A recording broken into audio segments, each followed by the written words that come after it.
Olá, pessoas queridas. Satisfação estar aqui com vocês mais uma vez, encerrando essa semana, mês de agosto correndo rápido.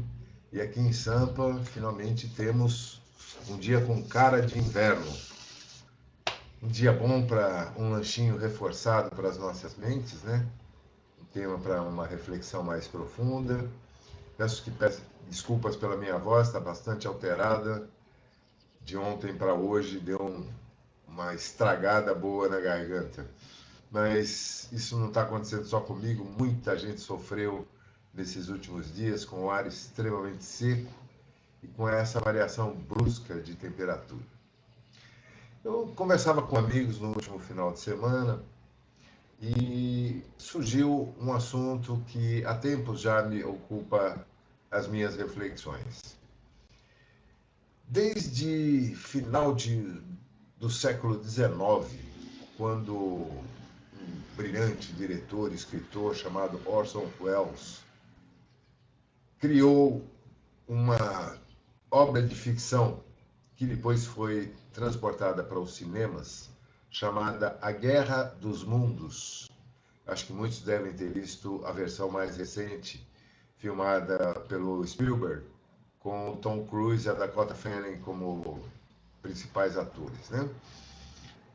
Desde essa época, há uma imensa quantidade de obras de ficção, tanto literárias, mas principalmente cinematográficas, que remetem a um futuro pós-apocalíptico, ou seja, após uma mudança brusca, uma ruptura dramática dos processos, pelas mais diversas razões, meteoros, mudanças climáticas extremas, guerras, invasão de extraterrestres, e em que a sociedade que remanesce, que sobrevive, apresenta quase que invariavelmente as piores características dos seres humanos.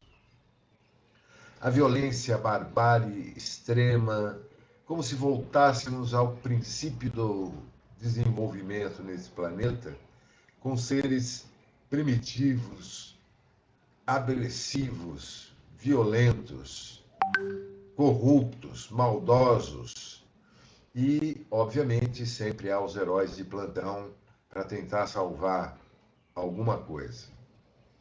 A isso se chamou de distopia, filmes distópicos, ou seja, que apresentam uma ilação, uma ideia de que após o pior acontecer, ainda há o pior por vir. E isso é muito estranho porque em quase todas as tradições religiosas, não apenas a da cristandade, que é a mais conhecida por nós ocidentais, e que remete principalmente ao último livro da Bíblia Sagrada, o livro de Revelações, que teria escrito por João, o evangelista, quando prisioneiro na ilha de Patmos, e onde ele descreve um cenário cheio de figuras mitológicas, em que ele teria sido imerso em desdobramento, em espírito, e levado por Jesus para conhecer o futuro da humanidade. O Apocalipse, que se tornou o nome de referência, de uma maneira muito mal adaptada e compreendida, de fim de mundo. Apocalipse não tem nada a ver com fim de mundo, tem a ver com revelação. É outra coisa completamente distinta. E o cenário, embora escatológico e assustador, descrito ali por João, ele aponta para um final feliz, para, após todos aqueles episódios dramáticos que irão acontecer, um novo céu e uma nova terra passarão a existir, com os homens vivendo em paz, integrados ao ambiente, reconstruindo a sociedade humana, sem guerras, sem doenças, sem maldade de espécie alguma. E o que me causou estranheza, e o motivo dessa reflexão aqui, é exatamente isso. Por que será que nenhum autor ou diretor de cinema, até hoje, criou um filme futurista, pós-apocalíptico, porém utópico e não distópico, mostrando uma sociedade humana aprimorada, melhorada, evoluída, e não o oposto.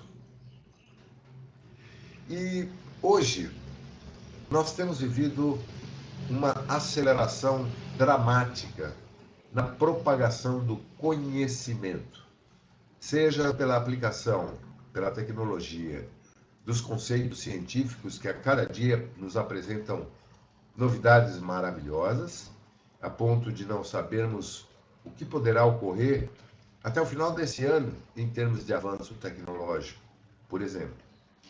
Porém, de certa forma, há sempre um temor latente e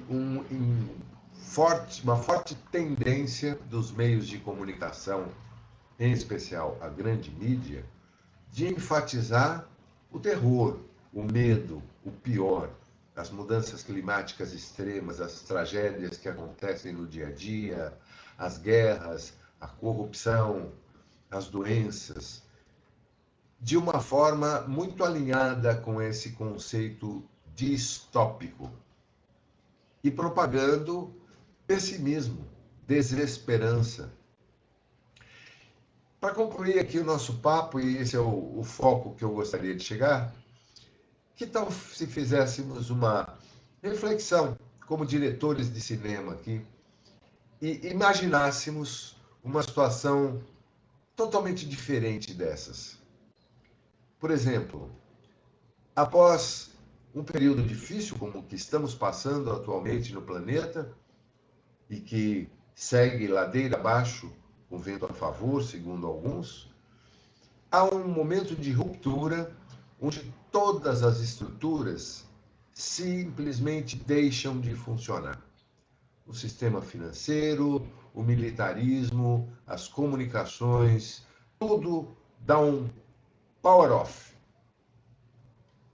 E a humanidade se vê totalmente perdida, porque nós estamos completamente dependentes da tecnologia e das comunicações hoje para tudo.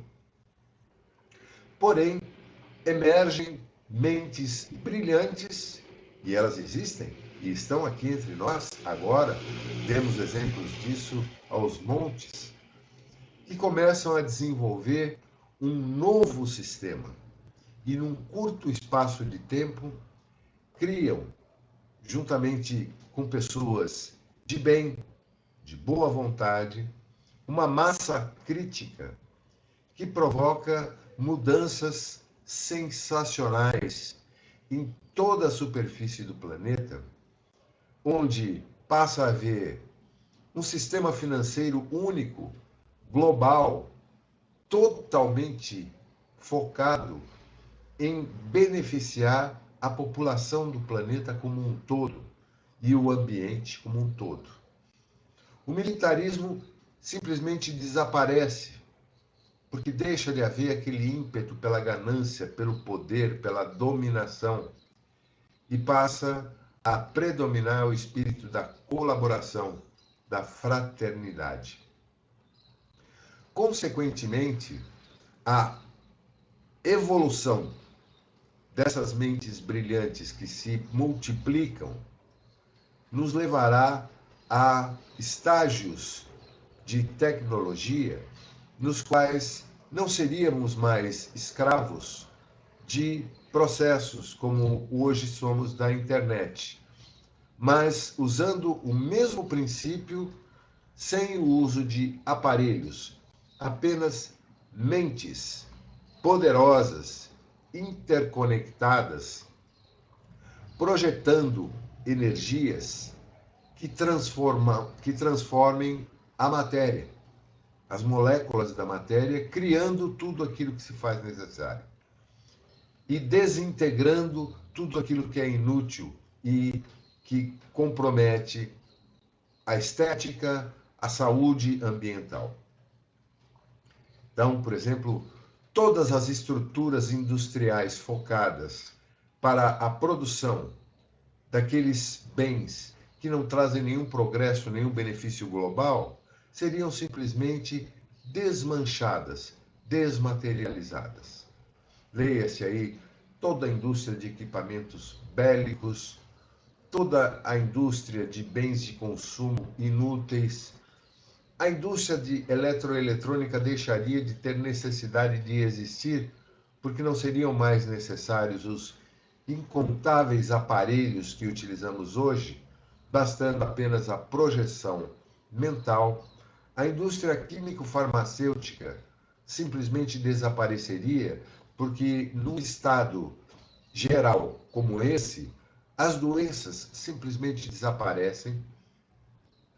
O sistema educacional passa desde cedo a fazer o que hoje há uma remota tentativa de despertar as consciências.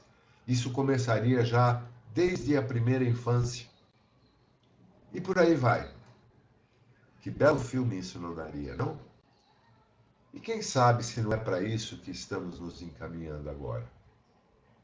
Quem sabe se todas essas provações e dificuldades pelas quais todos no planeta estamos passando, no âmbito pessoal ou no âmbito coletivo, não sejam apenas um processo de aferição para determinar quais as consciências estarão suficientemente evoluídas, despertas e alinhadas com uma linha de corte mais elevada para poderem ter acesso a essa incrível evolução e esse incrível poder que será dado à nova humanidade. Que linha de corte seria essa? Simples. Frequência vibratória elevada, num patamar da energia que conhecemos como amor, que se traduz na prática em respeito, em compreensão, em aceitação da diversidade, em solidariedade e fraternidades irrestritas. Simples assim. Eu gostaria de viver num ambiente utópico como esse que eu descrevo. E vocês? Namastê.